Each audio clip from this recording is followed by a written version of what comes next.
اور ایک بڑی یہ جناب رشید ترابی کا جملہ. جناب رشید ترابی بہت بڑا نام ہے خطابت کا, بڑے بڑے ذاکر ان کا حوالہ دیتے, میں بھی دوں گا پورے شعرے میں. ان کا کہنا یہ ہے کہ یہ سماعت کا اصول ہے کہ ایک بڑی داد کے بعد فوراً اگر آپ کوئی جملہ پڑھیں گے تو داد نہیں ملے گی. اور محسن نقوی شہید کہتے تھے کہ جب تمہیں پتا ہو کہ مجمع داد نہیں دے گا تو جملہ پڑھنے سے پہلے اپنے آپ کو واہ واہ کر لو, واہ واہ واہ واہ سبحان اللہ, تو آپ کا اندر کا خطیب مایوس نہیں ہوگا, اندر کا ہنر مایوس نہیں ہوگا. لیکن مجھے آپ پہ یقین ہے جیسے آپ نے یہ جملہ سنا ویسے یہ جملہ بھی سن لیں گے. جملہ کیا تھا کہ ایک طرف نیاز بند کر دی, مجلس بند کر دی, میلاد بند کر دیا, فاتحہ درود بند کر دیا, تو بچا بچا کے کتنے امیر ہو گئے. اور ایک طرف مجلس, سبیل, ماتم, جلوس, نیاز, نذر, وہ لٹا لٹا کے کتنے غریب ہو گئے. اگر یہ دیکھنا ہو تو وہی چیز چوراہے پہ گلیوں میں اندازہ کر لینا, بند کرنے والے چادر لے کے مانگتے ملے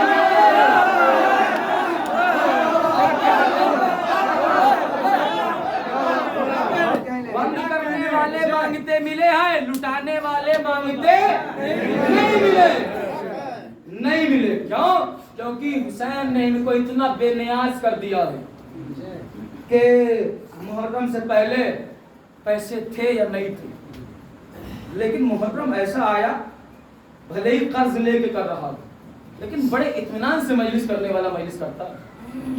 انسان اپنے پروگرام میں تو کہہ دیتا ہے یہ ادھار وہ ادھار, ساری چیزیں اتنا ادھار دینا ہے, لیکن کبھی مجلس کے بارے میں نے کسی ذاکر سے یا کسی سامعین سے, کسی بانی اشرا سے یا بانی جلوس سے یہ ہم نے نہیں سنا کہ جلوس کے چکر میں اتنا ادھار ہوتا ہے, اشرے کی وجہ سے اتنا ادھار ہوتا ہے, لیکن ایسا کہتا کوئی نہیں ہوگا تو انسان ادھار لے کر لیتا ہے. مولا کی مجلس ہے لیکن مولا کی محبت ہے, اور یہ محبت نہیں ہے, یہ مودت ہے.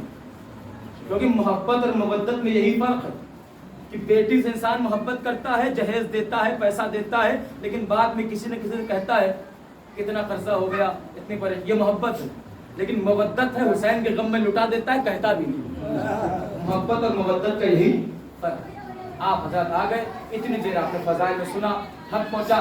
گزارش یہ ہے داد و تحسین آپ نے دی, وہ آپ کی محبت ہے, آپ کی ذمہ داری ہے, لیکن ذہن میں دل میں ان علوم کو بٹھا کے لے جائیے اور پھر اپنے اب زندگی میں تبدیلی لائیے گا تو یہ مجلس کا اصول ہو جائے گا. عزیزارو, آج تو محرم کا چاند ہو گیا, دیکھنے والوں نے دیکھا نہیں دیکھا لیکن محرم کا چاند ہے. حسین کا قافلہ راہ کربلا میں ہے, مسلم کی شہادت ہو چکی ہے, اور راہ کربلا میں کیا بہت کربلا سے قریب ہے حسین. حسین نے 28 رجب کو مدینہ چھوڑ دیا تھا اور مکے آ گئے, تقریباً 4 سے 5 مہینہ مکے میں رہے, اور اس کے بعد جب حاجیوں کے بھیس میں قاتلوں نے قتل کرنا چاہا تو حسین نے حج کو عمرے سے بدلنے چلے گئے. لیکن ہائے غربت, وطن چھوڑنے کو آپ آسان نہ سمجھے. وطن چھوڑنا کیا ہوتا ہے, حسین کو اپنے وطن سے نکال دیا گیا. جیسے ہی دربار ولید میں حسین کو بلایا گیا, بلانے کے بعد یزید کی بیعت کی بات کی گئی. حسین نے کہا مجھ جیسا یزید جیسے کی بیعت نہیں کر سکتا. اس کے بعد ہی حسین نے مدینہ چھوڑنے کا ارادہ کر لیا, اور حسین نے جیسے ہی اپنے خاندان میں, بنی ہاشم کے محلے میں, خاندان میں یہ اعلان کیا کہ ابھی مدینہ رہنے کے قابل نہیں رہا, حسین جلد ہی مدینہ چھوڑ دیں گے, جلد ہی مدینہ چھوڑ دیں گے. تو روایت کہتی ہے ہر بیوی پریشان تھی, زینب پریشان, ام کلثوم پریشان, رباب پریشان, ام لیلہ پریشان. فضہ نے سب کی پریشانی جاننے کی کوشش کی. جب سے حسین نے مدینہ چھوڑنے کی بات کہی ہے, زینب بھی پریشان رہتی ہے, ام لیلہ بھی پریشان رہتی ہے, ام کلثوم بھی. بی بی فضہ نے پوچھا, بی بی شہزادی زینب آپ کیوں پریشان ہیں؟ تب پریشانی کا سبب یہ ہے کہ میرا بھائی مدینہ چھوڑنے کی بات کر رہا ہے اور میں اپنے بھیا کے بغیر دیکھے رہ نہیں سکتی. پھر تب پتہ نہیں بھائی مجھے لے جائیں کہ نہ لے جائیں, اپنے ساتھ لے جائیں کہ نہ لے جائیں. ام کلثوم سے پوچھا آپ تو پریشان ہے؟ کہ اس لیے کہ میرا بھیا حسین سفر کوفہ پہ ہے, سفر کوفہ میں مددگاروں کی ضرورت پڑے گی, میرے پاس کوئی اولاد نہیں ہے. ہم مدد کے لیے کس کو بھیجیں گے؟ پتہ نہیں مول بھیا حسین مجھے لے جائے کہ نہ لے جائے۔ جناب رباب سے پوچھا آپ کی پریشان ہے کہ میرا اصغر ابھی 10 دن کا ہے، میرا اصغر ابھی 18 دن کا، 10 رجب کو ولادت ہے، 28 رجب کو مدینہ چھوڑا، ابھی چند دنوں کا میرا اصغر ہے، گرمی کا ماحول ہے، ریگستان کا سفر ہے، پتہ نہیں حسین مجھے لے جائیں کہ نہ لے جائیں۔ ہر بیوی پریشان تھی، ہر بیوی، لیکن فضہ کہتی ہے میں نے ایک بیوی کو دیکھا وہ بہت مطمئن تھی، وہ بڑے اطمینان میں تھی، اس کے پاس گئی اور وہ جناب فاطمہ صغرا ہے۔ فضہ نے کہا شہزادی ساری بیویاں پریشان ہیں، پتہ نہیں لے جائیں کہ نہ لے جائیں، لے جائیں کہ نہ لے جائیں، آپ بہت مطمئن ہیں، کیا آپ کو پتا ہے کہ آپ کو لے جائیں گے؟ کہا مجھ کو لے جانا میرے بابا کی مجبوری ہے، مجھ کو لے جانا میرے بابا کی مجبوری ہے۔ کہ مجبوری کیا ہے؟ کہ میرا بابا اکبر کے بغیر نہیں رہ سکتا اور میں اکبر کے اکبر میرے بنا نہیں رہ سکتا، مجھ کو لے جانا میرے بابا کی مجبوری۔ لیکن جب قافلہ تیار ہوا، ہر بیوی قافلے میں جانے کو تیار ہے، ہر بیوی کا نام ہے، لیکن اسی بیوی کا نام نہیں جس کو سب سے زیادہ یقین تھا۔ ایک مرتبہ جب صغرا کو معلوم ہوا کہ سب کا نام ہے میرا ہی نام نہیں، دل تو ٹوٹ گیا نا۔ لیکن اب صغرا نے کیونکہ بیٹیوں کا جب کوئی بات بدفستی ہے اور بیٹیوں کی کوئی بات ایسی ہوتی ہے تو وہ سفارش لگاتے ہیں، اگر باپ سے ہو تو ماں کی سفارش، پھوپھی کی سفارش۔ تو پہلے تو صغرا نے ماں سے کہلوایا کہ باپا سے کو مجھے بھی لے چلے، سکینہ جا رہی میں اکیلی کیا کروں گی، اصغر بھی جا رہا ہے، قاسم بھی جا رہے ہیں۔ تو میرا باپ نے کہا، میں لیلا نے کہا، حسین نے سب کو منع کیا، سمجھایا۔ آخر میں جناب صغرا آئی زینب کے پاس، تب بھی اماں میں نے دیکھا بھی ہے سنا بھی ہے کہ بابا حسین کبھی آپ کی بات نہیں کرتے، آپ کہہ دیجئے کہ مجھے بھی لے چلے، میں اکیلے گھر میں کیسے رہوں گی۔ جناب زینب نے صغرا کو لیا حسین کے پاس، بھیا جب سب جا رہے ہیں، سکینہ بھی جا رہی ہے، اصغر بھی جا رہے ہیں، قاسم بھی جا رہے ہیں، تو صغرا اکیلے کیسے رہے گی، اس کو بھی لیتے چلیے۔ تب حسین نے زینب کا ہاتھ پکڑا اور الگ لے جا کے ایک بات کہی کہ زینب میری مجبوری سمجھو، میری مجبوری سمجھو۔ کیا مجبوری ہے؟ کہ جس کو میں لے جا رہا ہوں یا تو وہ نانا کی شبیہ ہے یا تو بابا کی شبیہ ہے یا تیری یا میری شبیہ ہے۔ کہ صغرا میری ماں فاطمہ کی ہم شکل ہے۔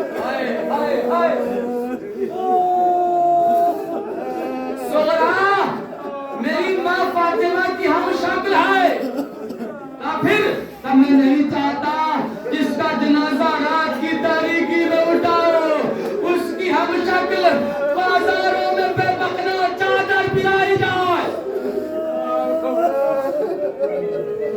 اچھا اس لیے نہیں لے جانے کہا۔ زینب نے آ کے صغرا کو وجہ بتا دی، دادی سے شکل کی ملنے کی وجہ سے بابا نہیں لے جاتے۔